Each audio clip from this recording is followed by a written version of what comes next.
أنفسنا ومن سيئات أعمالنا من يهده الله فلا مضل له ومن يضلل فلا هادي له ونشهد أن لا إله إلا الله وحده لا شريك له ونشهد أن سيدنا وسندنا وحبيبنا وحبيب ربنا وطبيب قلوبنا ومولانا محمدا عبده ورسوله أرسله إلى الخلق بالحق بشيرا ونذيرا وداعيا إلى الله بإذنه وسراجا وقمرا منيرا أما بعد فقد قال الله سبحانه وتعالى في كلامه المجيد والفرقان الحميد أعوذ بالله من الشيطان الرجيم بسم الله الرحمن الرحيم يا أيها الذين آمنوا اتقوا الله حق تقاته ولا تموتن إلا وأنتم مسلمون وقال صاحب القرآن صلى الله عليه وسلم النكاح من سنتي أو كما قال النبي صلى الله عليه وسلم صدق الله مولانا العظيم وصدق رسوله النبي الكريم ونحن على ذلك لمن الشاهدين والشاكرين والحمد لله رب العالمين وقال تعالى إن الله وملائكته يصلون على النبي يا أيها الذين آمنوا صلوا عليه وسلموا تسليما اللهم صل على محمد وعلى آل محمد كما صليت على إبراهيم وعلى آل إبراهيم إنك حميد مجيد اللهم بارك على محمد وعلى آل محمد كما باركت على إبراهيم وعلى آل إبراهيم إنك حميد مجيد بلغ العلا في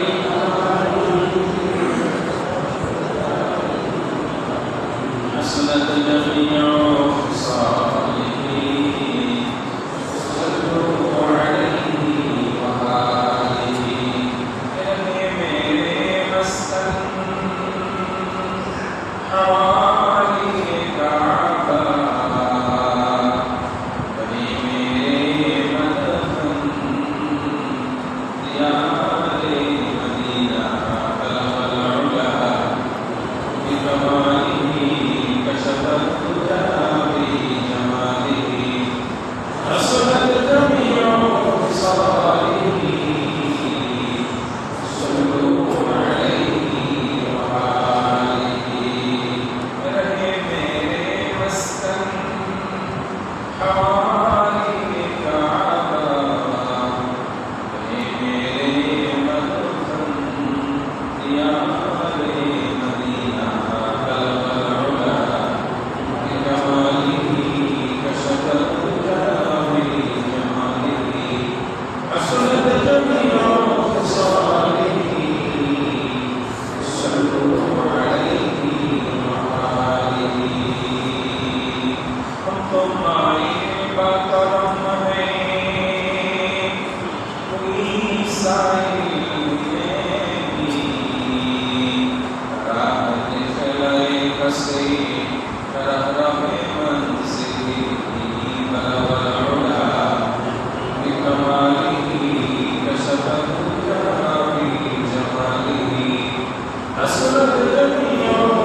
আল্লাহ নবী একাধিক বিবাহ করেছিলেন নিজের জৈবিক এবং যৌন চাহিদা মেটানোর জন্য নয়, বরং বিভিন্ন রাজনৈতিক এবং বিভিন্ন ব্যক্তিবর্গের সাথে সম্পর্ক স্থাপন এবং বিভিন্ন অসহায় নারীর একটা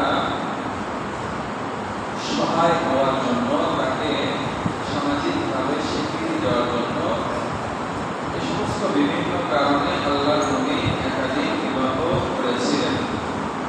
এ ব্যাপারে একটা সহকারে আলোচনা হয়েছিল। আল্লাহ তাআলা আমাদের সবাইকে কথাগুলি সঠিকভাবে বুঝে বিশ্বনবীর প্রতি সুধারণা রাখার তৌফিক দান করেন। আমিন। ওই সমস্ত নবী বিদ্বেষী এবং বিশ্বনবীর যারা চরিত্রে কালিমা লেখন করতে চায়, তাদের কথা শুনে তাদের লেখা থেকে আমরা যেন বিভ্রান্ত না হয়ে যাই, এ ব্যাপারে আমাদের সর্বদা সতর্ক থাকবে। আল্লাহ পাক আমাদেরকে বিশ্বনবীর ইজ্জত ও আবরুর হেফাজতের জন্য সর্বদা সোচ্চার এবং প্রতিবাদী থাকার তৌফিক দান করেন। আমিন। কখনো যদি আমাদের সামনে কেউ বিশ্বনবীর চরিত্র নিয়ে, বিশ্বনবীর ইজ্জত সম্মান নিয়ে কটাক্ষ করে, কটূক্তি করে, আমরা আমাদের সাধ্য অনুযায়ী তার প্রতিবাদ জানাবো। এটা মুখ দিয়েও হতে পারে, হাত দিয়েও হতে পারে, কোনো তাকে ব্যবহারের মাধ্যমেও হতে পারে। আমরা সেখানে নিজেকে চুপ রাখবো না, ইনশাআল্লাহ। এটা আমাদের ঈমানের তাকাজা, ঈমানের চাহিদা, ঈমানের আলামত এবং ঈমানের চিহ্ন। একজন মানুষ ঈমানদার হবে আর তার সামনে বিশ্বনবীকে কটাক্ষ করা হবে, সে চুপচাপ সরে যাবে, এটা হতে পারে না। এ ব্যাপারে আমাদের ঈমানের সাথে সম্পর্ক, এই জন্য সদা সতর্ক থাকবো। আল্লাহ আমাদেরকে ইসলামের বিধিবিধান সম্পর্কে সর্বোচ্চ সতর্কতার সাথে পথ চলার তৌফিক দান করেন। আমিন। বিবাহ সংক্রান্ত কিছু জরুরি কথা না বললেই না। বিবাহ সম্পর্ক, এটা আমরা গত জুমায় শুনেছি একটা হাদিস। আল্লাহ নবী বলেন, আন-নিকাহু সুন্নতি, নিকাহ হলো আমি রাসূলের সুন্নাত। ফামান রাগিবা আন সুন্নতি ফালাইসা মিন্নি। কেউ যদি এই সুন্নতকে অবজ্ঞা করে ছেড়ে দেয়, অনীহা করে ছেড়ে দেয়, সে আমার উম্মতি না। তার মানে সুন্নত যেটা, ইবাদতও সেটাই। কি বলেন? ইবাদতের অনেক স্তর আছে, তার ভিতরে ফরজ, ওয়াজিব, সুন্নত একটা স্তর। কথা বুঝেছে? বিবাহ করা কারোর জন্য ফরজ, কারোর জন্য ওয়াজিব, কারোর জন্য সুন্নত, কারোর জন্য মুবাহ, কারোর জন্য হারাম। কথা বুঝেছে? এজন্য বিবাহ করা এটা একটা ইবাদত। এটা কি ইবাদত? যেটা ইবাদত, ইবাদতের জন্য কিছু স্বতন্ত্র নিয়ম কানুন থাকে। আর এই ইবাদতে আদায় করতে গিয়েও অনেক পন্থা, অনেক পথ, অনেক মত, অনেক কিছু এখানে জড়িয়ে থাকে। এজন্য সঠিক পথ, সঠিক পন্থা যদি জানা থাকে, তাহলে বিভ্রান্ত হওয়ার সম্ভাবনা কম থাকে। যদিও সামাজিক চাপে, সামাজিক বেড়াজালে আবদ্ধ হয়ে কিছু গুনাহ করতেও হয়, ইমানদার তো গুনাহ বর্জন করেই চলবে। তারপরেও যদি গুনাহ করতেই হয়, তারপরেও তার প্রতি একটা ঘৃণা থাকবে। যেরকম সুদ, এটা যে গুনাহ, এটা জানে না এমন কেউ বাংলাদেশে কোনো মুসলিম মুসলমান সজ্ঞান জানে না এমন কেউ আছে? না, সবাই জানে। এখন সুদ যদি কেউ খায়ও, তাও সে এটাকে গুনাহ মনে করেই খায়। সুদ যদি কেউ দেয়ও, এটাকে গুনাহ মনে করেই দেয়।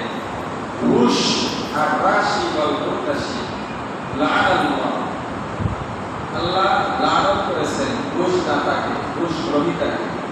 কথা বুঝেছি?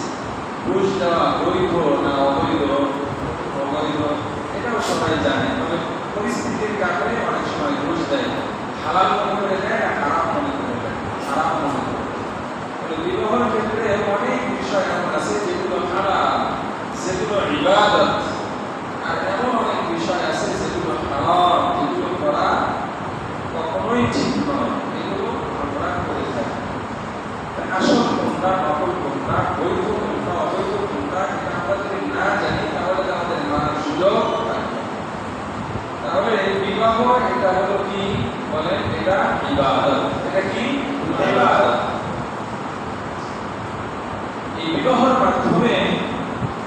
মানুষ তার পুরুষ তার অর্ধেক ঈমান হেফাজত করে নেয়। সুবহানাল্লাহ। মান তাযাওয়াজা ফাকাদ ইসতাকবালা নিসফাল ঈমান ফালইয়াত্তাকিল্লাহা নিসফাল বাকি। আল্লাহ নবী তার পাক জবানে ইরশাদ করেন, যদি কোনো আল্লাহর বান্দা ইবাদত মনে করে ইবাদত হিসেবে বিবাহর কাজটা সম্পাদন করে, তার ঈমানের অর্ধেকটা পরিপূর্ণভাবে পূর্ণতা পেয়ে যায়। সুবহানাল্লাহ। মানে আমাদের ঈমানটা যে আছে এটা 50 ভাগে ভাগ করলে ওই ঈমানের অর্ধেক পূর্ণতা লাভ করে একজন মানুষ সুন্নাত তরিকায় বিবাহ করার মাধ্যমে। সুবহানাল্লাহ। ফালইয়াত্তাকিল্লাহা ফিন নিসফিল বাকি। বিবাহিত পুরুষ বিবাহিতা নারী বিবাহের জিন্দেগি যদি দাম্পত্য জীবন যদি ইসলামী বিধিবিধান অনুযায়ী পরিচালনা করতে পারে, তাহলে অর্ধেক ঈমান তো পূর্ণতা লাভ করলো, বাকি অর্ধেকের জন্য আল্লাহকে ভয় করার জন্য আদেশ বিশ্বনবী দিলেন। অর্ধেক ঈমান তোমাদের পূর্ণ, বাকি অর্ধেকের ব্যাপারে আল্লাহকে ভয় করতে থাকো। সুবহানাল্লাহ। বলে বিবাহ একটা ইবাদত। এই বিবাহটা করার ক্ষেত্রে আমরা কনে নির্বাচন কিভাবে করব আল্লাহ নবী শিক্ষা দিলেন। তুনকাহুল ফারহাতু বিআরবাঈন। মহিলাদেরকে বিবাহ করা হয় চার কারণে: লিমানিহা ওয়া লিহাসাবিহা ওয়া লিজামালিহা ওয়া লিদীনিহা ফাসতার বিযাতিদ্দীন। কনে নির্বাচন করতে গিয়ে মানুষ চারটা জিনিস দেখে থাকে। কয়টা জিনিস? এক নাম্বার হলো মাল থেকে, সম্পদ থেকে, দুই নাম্বার তার বংশ দেখে, তিন নাম্বার তার সৌন্দর্য দেখে, চতুর্থ নাম্বার তার দিনদারি এবং পরহেজগারি দেখে। বিশ্বনবী বললেন, তোমরা উপরোক্ত তিনটা যদি কম থাকে, যদি কারোর ভিতরে দিনদারি পারফেক্ট থাকে, পরিপূর্ণভাবে থাকে, তাহলে দিনদারকে প্রাধান্য দিয়ে তুমি তোমার বিবিকে নির্বাচন করো। এজন্য বিবাহের ক্ষেত্রে কনে নির্বাচন করার ক্ষেত্রে আমরা দিনদারিকে প্রাধান্য দেব। নির্বাচনের পদ্ধতিটা কি হবে?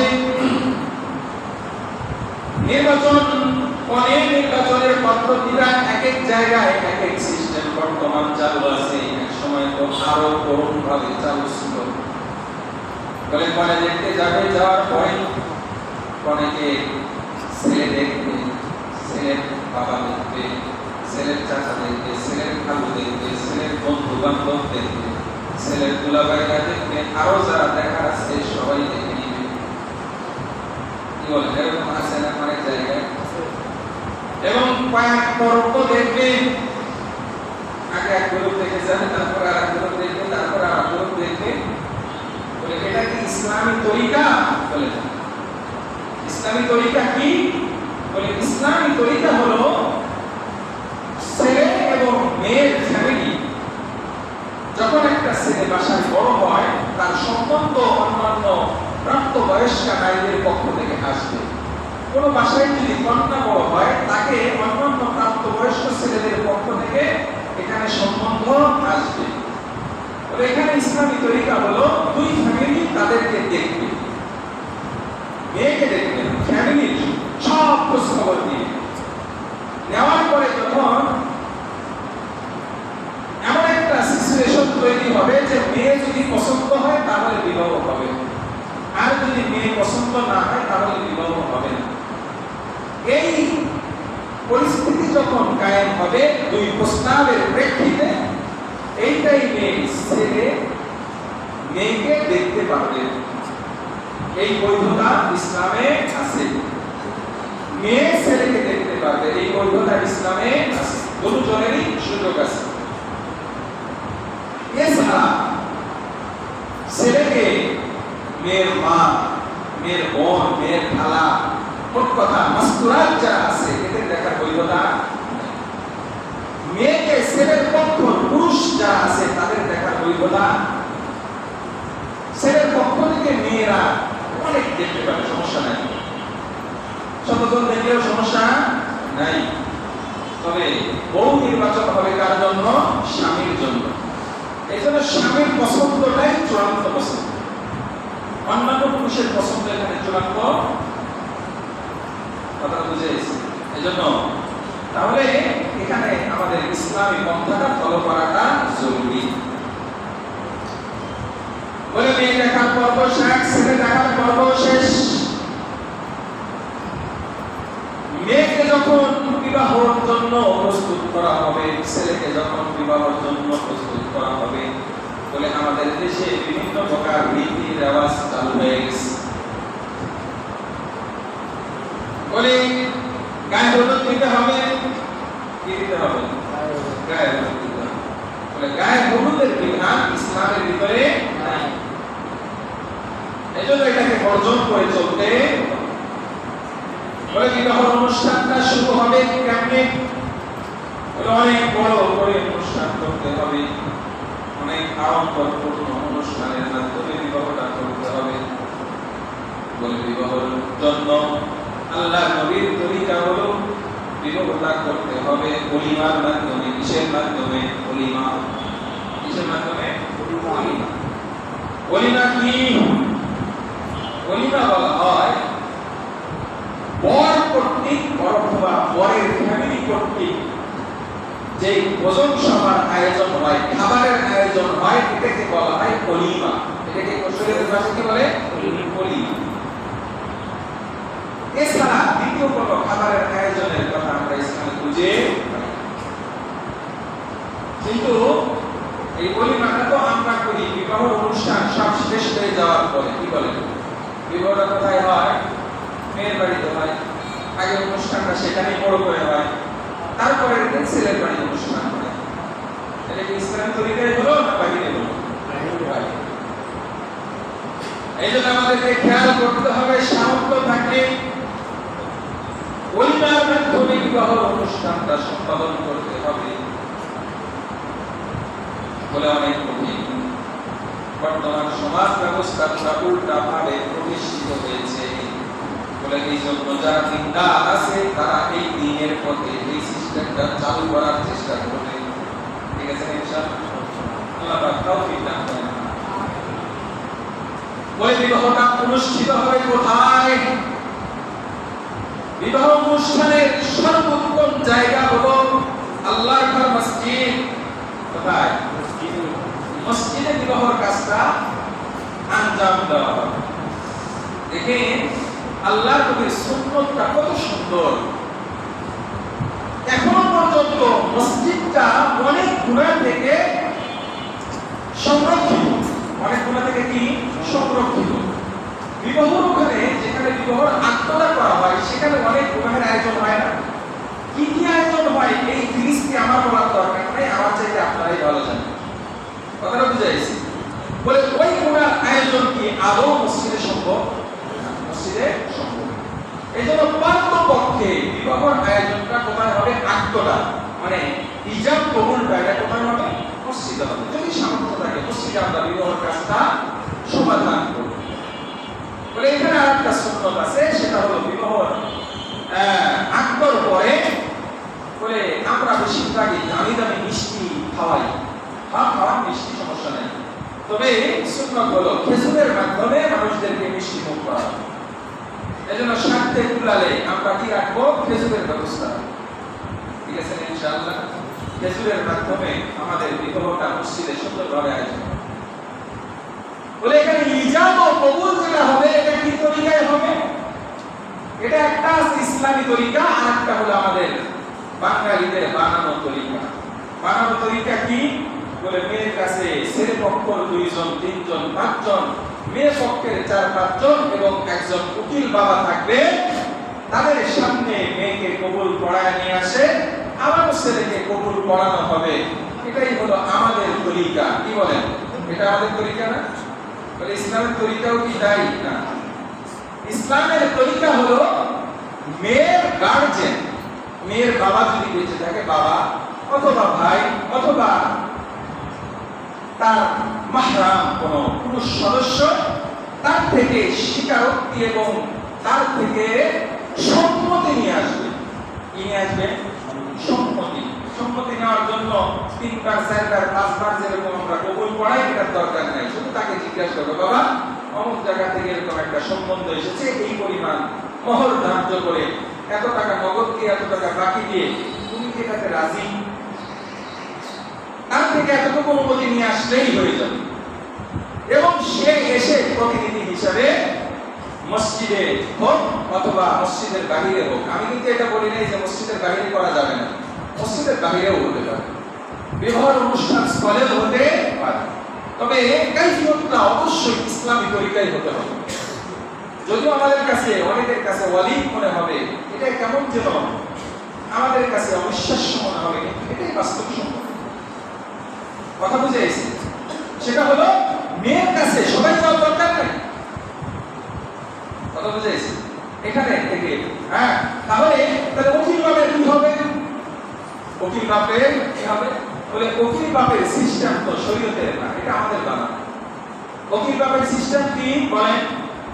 এটা শরীয়ত সম্মত না। সবাই বলেন এটা কি না? শরীয়ত সম্মত না, এটা আমাদের বানানো একটা সিস্টেম। উকিল বলে কাকে? প্রতিনিধি। বাবা যেখানে উপস্থিত আরেকজন উকিল বাপের কি দরকার? মামা যেখানে উপস্থিত উকিল বাবার কি দরকার? বলে এটা একটা শয়তানের পাতানো ভাব। বলে উকিল বাপের মাধ্যমে বলে নিজের বাবার মতো যেরকম তার সাথে আদান প্রদান হয়, কথা সাক্ষাৎ হয়, দেখা সাক্ষাৎ হয়, বলে উকিল বাবার সাথে সেম একইভাবে হবে। যেটাকে গত জুমায় আলোচনার শেষ প্রান্তে এসে বলতেছিলাম, হযরত যায়েদ ইবনে হারেসা রাদিয়াল্লাহু তাআলা আনহুকে আল্লাহর নবী কি বলেছিলেন? আমার সন্তান হিসেবে স্বীকৃতি দিয়েছিলেন, কিন্তু তার বিবির সাথে আল্লাহ তাআলা নিজে বিবাহ দিয়ে এই বানানো সম্বন্ধকে নস্যাৎ করে দিয়েছেন। কথা বলেন ঠিক কি? এই জন্য আমরা আমাদের বানানো উকিল বাবা বলতে সম্বন্ধ যতই সাব্যস্ত করি না কেন, এর বৈধতা শরীয়তের ভিতরে নাই। কথাটা বুঝে এসেছে? আচ্ছা গেল। তাহলে বিবাহের কাজটা মসজিদে হবে অথবা মসজিদের বাহিরে হবে, সুন্নত তরিকায় হবে। বিবাহের ক্ষেত্রে অনেক বানানো নিয়ম কারণ আছে। বলে আমার বিবাহটা তো করব, কিন্তু আমার বোনের বিবাহ আগে দিতে হবে। কথা বুঝেন নাই? কিন্তু বোনের বিবাহ দেব, বোন কেবল বয়স 10 বছর, অথচ আপনার 22-25 চলে। আপনি এখন বিবাহ না করলে আপনি গুনাহের ভিতরে লিপ্ত হওয়ার সম্ভাবনা বেশি। আপনার উপর নিরাপত্তা ফরজ হয়ে গেছে, আপনার শারীরিক এবং আর্থিক সামর্থ্য আছে, তারপরও বিবাহ করতেছেন না। না, এই বানানো অজুহাত, এটা অজুহাত না। এটা দিয়ে কিয়ামতের ময়দানে পার পাওয়ার সুযোগ নাই। নিজের সন্তান দুইটা, একটা ছেলে একটা মেয়ে, মেয়ের বয়স 13-14, ছেলের বয়স 22-25 হয়ে গেছে। ছেলে যদি বিবাহ না দেয়, ছেলে জিনার ভিতরে লিপ্ত হবে, এটা আমার ধারণা আছে। তারপরেও মেয়েকে আগে বিবাহ দেব, তারপরে ছেলেদের দেব। এই অপেক্ষায় যদি বসে থাকি, আমি অভিভাবক হিসেবে গুনাহগার হব।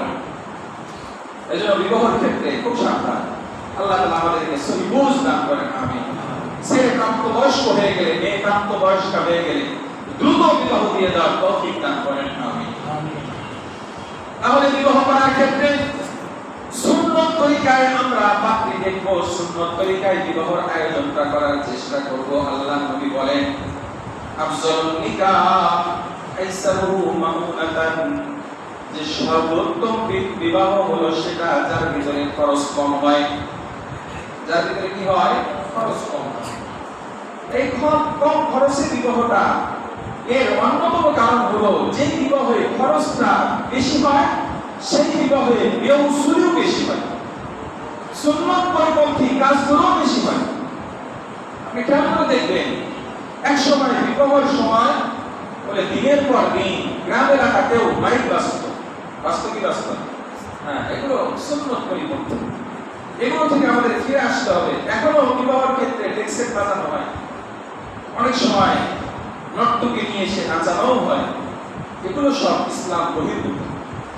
হাকিমুল উম্মত মুজাদ্দিদুল মিল্লাহ হযরত শাহ আশরাফ আলী থানভী রাহমাতুল্লাহি আলাইহি, যার নাম আপনাদের সামনে অনেকবার বলেছি, যার নাম হয়তো আপনারা অনেক জায়গায় শুনেছেন, যার লিখিত একটা কিতাব বাংলাদেশের এক সময় সবার ঘরে ঘরে ছিল, এখনো অনেকের ঘরে থাকতে পারে, বেহেশতি জিওর একটা কিতাব। এই বেহেশতে জীবন যিনি লিখেছেন হাকিমুল উম্মত মুজাদ্দিদুল মিল্লাত হযরত শাহ আশরাফ আলী থানভী রাহমাতুল্লাহি আলাইহি বলে বিবাহ যেটা ছিল ইবাদত, যার মাধ্যমে আল্লাহ তাআলা তাকওয়ার পথটা উন্মোচিত করে দিয়েছিলেন, যার মাধ্যমে মুমিনের তাকওয়ার পথে চলা সহজ করার মাধ্যম করে দিয়েছিলেন, অথচ সেটাকে আমরা প্রতিটা পদে পদে কদমে কদমে আমাদের নেকি অর্জনের মাধ্যম ছিল, সেগুলোকে আমরা প্রতিটা পদে পদে গুনাহের দ্বারা আবৃত করে ফেলেছি। চতুর্দিকে শুধু বিবাহের ক্ষেত্রে হযরত বলেন যে বিবাহের ক্ষেত্রে সব কামানোর যেরকম মাধ্যম ছিল, বলে আমরা এটাকে আমাদের নিয়মের বেড়াজালে এমন ভাবে ঢেকে দিয়েছি, বলে প্রতিটা পদে পদে এত বেশি গুনাহ হয়, মুসলমানের অন্য কোনো ইবাদতে এত গুনাহ হয় না। মুসলমানের ইবাদত কি? নামাজ। মুসলমানের ইবাদত রোজা। মুসলমানের ইবাদত হজ। মুসলমানের ইবাদত যাকাত। মুসলমানের ইবাদত আরো যেগুলো আছে দান সদকা। আচ্ছা বলেন তো দেখি, আমরা যদি একটু এখন না, শুধু আপনি একা একাই বয়ান শেষ করার পরে আপনি বাসায় গিয়ে আপনি ফ্রি টাইম যখন বা একা একটু ভেবে দেখেন যে নামাজে আমরা কি পরিমাণ গুনাহ করি, রোজায় আমরা কি পরিমাণ গুনাহ করি, হজে আমরা কি পরিমাণ গুনাহ করি, যাকাতে আমরা কি পরিমাণ গুনাহ করি, আর নিকাহ বিবাহ নামক ইবাদতে আমরা কি পরিমাণ গুনাহ করি, একটু ফিকির করে দেখুন। অথচ এটা হয়েছিল কি ইবাদত হিসেবে আমাদের জন্য আল্লাহর নবী রেখে দিয়েছেন। এই ইবাদতটাকে আমরা ইবাদত না রেখে বরং গুনাহ দ্বারা আমরা ঢেকে দিয়েছি। এজন্য আমাদের বিবাহের মাধ্যমে আমাদের কি হওয়া উচিত ছিল? বিবাহের মাধ্যমে দুইটা ফ্যামিলির মধ্যে একটা আত্মার সম্পর্ককে আত্মীয়তার বন্ধন তৈরি হওয়ার কথা ছিল। দুইটা পরপুরুষ এবং পরমহিলা যাদের সাথে ব্লাড কোনো কানেকশন নাই, যাদের সাথে আগের থেকে কোনো পরিচয় নাই, শুধুমাত্র ইজাব ও কবুলের মাধ্যমে আজ তাদের মধ্যে এমন একটা সম্পর্ক তৈরি হয়ে গেছে, বলে যাদের সম্পর্কের মাধ্যমে আল্লাহ তাআলা তার জমিনে তার খলিফা তার বনি আদমের রাস্তাটা, বনি আদমের বংশ বিস্তারটা তাদের মাধ্যমে আল্লাহ তাআলা জারি করবেন। সুবহানাল্লাহ। এমন একটা পবিত্র মাধ্যম যাদের মাধ্যমে হবে, বলে এই জায়গার ভিতরে ইবাদত এবং চৌকান্না এবং সতর্কতা বেশি আমাদের থাকা উচিত ছিল। অথচ আমরা এখানে খুব বেশি আমরা নিজেদেরকে জ্ঞান করার মাধ্যমে আমরা কাজ ছেড়ে দেওয়া ভাবের মাধ্যমে আচ্ছা করুক তো, বলা পানি তো করবে, আচ্ছা করুক তো, এটা হোক হোক অসুবিধা নাই। অথচ আমরা আমাদের অন্যান্য ইবাদতের মধ্যে যদিও জানা অনেক ভুল করে ফেলি, তারপরেও আমরা চেষ্টা করি যেন ভুল কম হয়। নামাজ যারা পড়ে, কোনো নামাজিকে জিজ্ঞাসা করলে সে বলবে না যে আমি ইচ্ছা করে খালি ভুল করবই। কোনো রোজাদারকে বললে সে কখনো বলবে না আমি রোজার মধ্যে খালি ভুল ইচ্ছাকৃত করতেই থাকবো। কোনো হজকারীকে বললে সে বলবে না যে হজের মধ্যে ইচ্ছাকৃত ভুল করে করে আমি হজটাকে নষ্ট করবো, কেউ করবে? অথচ আমরা ইচ্ছাকৃত ভুলের মাধ্যমে আমরা ইবাদত নামক বিবাহটাকে আমরা এটাকে হজরের দ্বারা পরিপূর্ণ করতেছি।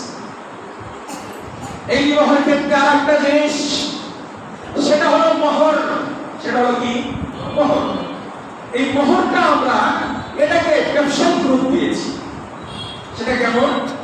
বলে ছেলের সামর্থ্য আছে 2 লাখ দেওয়ার, বলে না আমাদের ফ্যামিলি স্ট্যাটাস হলো 10 লাখ 12 লাখ 15 লাখ দিতে হবে।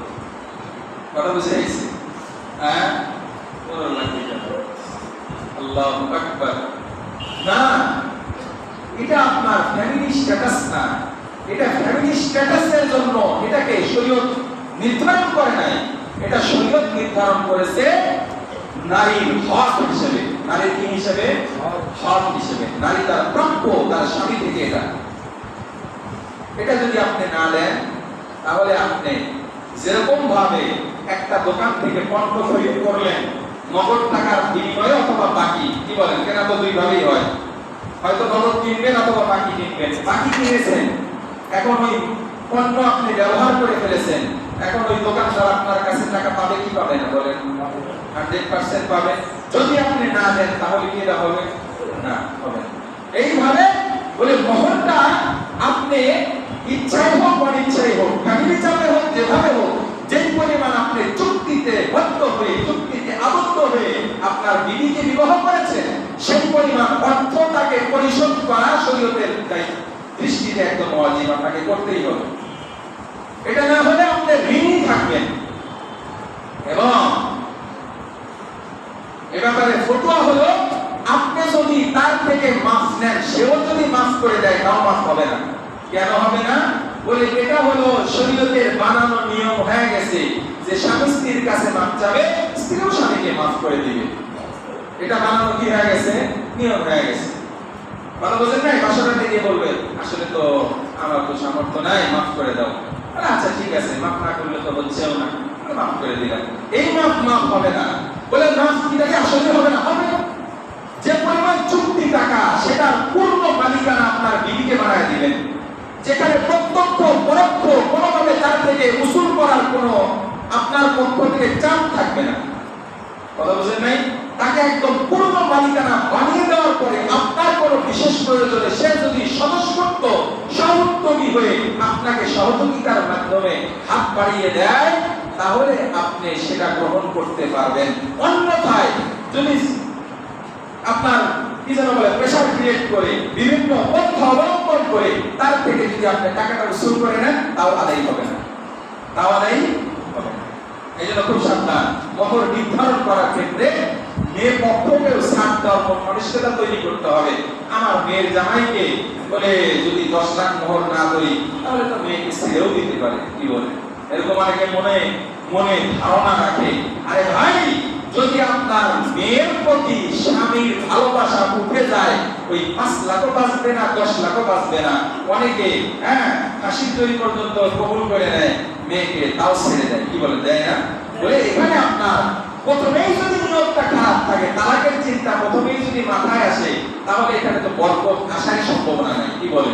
এই জন্য বিবাহের ক্ষেত্রে দুইটা ফ্যামিলির ভিতরে সম্পর্ক হবে আমানতদারির সাথে, মহব্বত এবং ভালোবাসার সম্পর্ক। বলে এই মহব্বত এবং ভালোবাসার সম্পর্কের মাধ্যমে স্বামী যে সম্পদটা লুফে নিবে, তার শ্বশুর এবং শাশুড়ির মাধ্যমে স্ত্রী নামক যে সম্পদটা, এই সম্পদটাকে আল্লাহর নবী বলেছেন পৃথিবীর মধ্যে শ্রেষ্ঠ সম্পদ। জোরে বলেন সুবহানাল্লাহ। আদ-দুনিয়া মাতাউন ওয়া খায়রু মাতাউদ দুনিয়া আল মারআতুস সালিহা। আল্লাহর নবী বলেন, দুনিয়া যত কিছু আছে সবগুলি হলো তোমার জন্য সম্পদ। দুনিয়ার বাড়ি তোমার সম্পদ, গাড়ি তোমার সম্পদ, দোকান তোমার সম্পদ, চাকরি তোমার সম্পদ, যে সমস্ত ল্যান্ড এবং জমি আছে এগুলো তোমার সম্পদ। বলে যত সম্পদ তোমার দখলে আল্লাহ তাআলা তোমার মালিকানায় দিয়েছেন, তার ভিতরে শ্রেষ্ঠ সম্পদ হলো একটা নেককার বিবি। সুবহানাল্লাহ। নেককার বিবি। সব বিবি না, আবার কিছু বিবি তো আবার হবে যে নিজেও জাহান্নামী, স্বামীকেও জাহান্নামী বানিয়ে ছাড়ে, এগুলো না। নেককার বিবি যে হবে, সে হবে নেককার বিবি যে হবে, সেই হলো স্বামীর জন্য অত্যন্ত বড় একটা নিয়ামত মহান প্রভুর পক্ষ থেকে। নেককার বিবি কার? আল্লাহর নবী এক হাদিসের মধ্যে বলেন, আল মারআতু ইযা সাল্লাত খামসাহা ওয়া সামাত শাহরাহা ওয়া আতাআত বা'দাহা ওয়া আহসানাত ফারজাহা। আল্লাহর নবী 4টা গুণাবলী বিশিষ্ট একজন নারীকে নেককার বিবি হিসেবে সাব্যস্ত করেছেন। কয়টা গুণাবলী সম্পন্ন? 4টা। আল মারআতু ইযা সাল্লাত খামসাহা, নেককার বিবির 1 নাম্বার গুণ হলো সে কখনো নামাজে অবহেলা করবে না, 5 ওয়াক্ত নামাজ নিয়মিত আদায় করবে। ওয়া সামাত শাহরাহা, মাহে রমজানের রোজাগুলি যথাযথ আদায় করবে।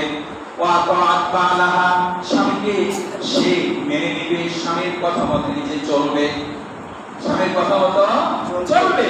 স্বামী যদি শরীয়ত সম্মত কোনো আদেশ করে, যদিও তার এটা মনের বিরুদ্ধে হয়, সে তারপরেও হাসি মুখে বিনা বাক্যে মেনে নিবে। এমন মন মানসিকতা যেই নারী নিজের ভিতরে লালন করতে পারবে, যে নারী নিজেকে তৈরি করতে পারবে, আমার সিদ্ধান্ত না, বরং আমার স্বামীর সিদ্ধান্তই আমার সিদ্ধান্ত, এমন কোন রকম যদি হতে পারে, তাহলে সে হলো নেককার বিবি।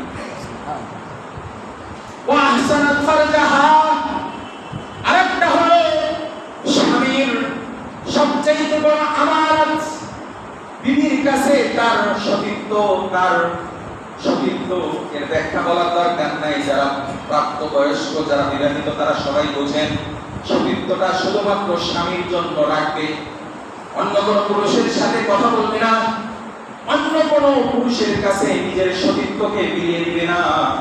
বলে এমন নারী হলো শ্রেষ্ঠ নারী, এমন নারী একজন স্বামীর জন্য পৃথিবীর শ্রেষ্ঠ নিয়ামত। এমন নিয়ামত আল্লাহ তাআলা আমাদের যাদের দান করেছেন, আমরা সবাই করে নেই আলহামদুলিল্লাহ। এই নিয়ামতটাকে আল্লাহ তাআলা আমৃত্যু নিয়ামত হিসেবে লালন পালন দেখে শুনে রাখার তৌফিক দান করেন, আমিন। জন্য বিবাহ এটা একটা ইবাদত আছে। এই জন্য এই ইবাদতটা যেন আমার আপনার জন্য গজবের কারণ না হয়, এই ব্যাপারে যেগুলি বললাম এগুলো খেয়াল করতে হবে। রাজি আছেন ইনশাআল্লাহ? বলে বিবাহের ক্ষেত্রে আমরা তাহলে কি দেব? ওলিমার ব্যবস্থা করব। কিসের ব্যবস্থা করব?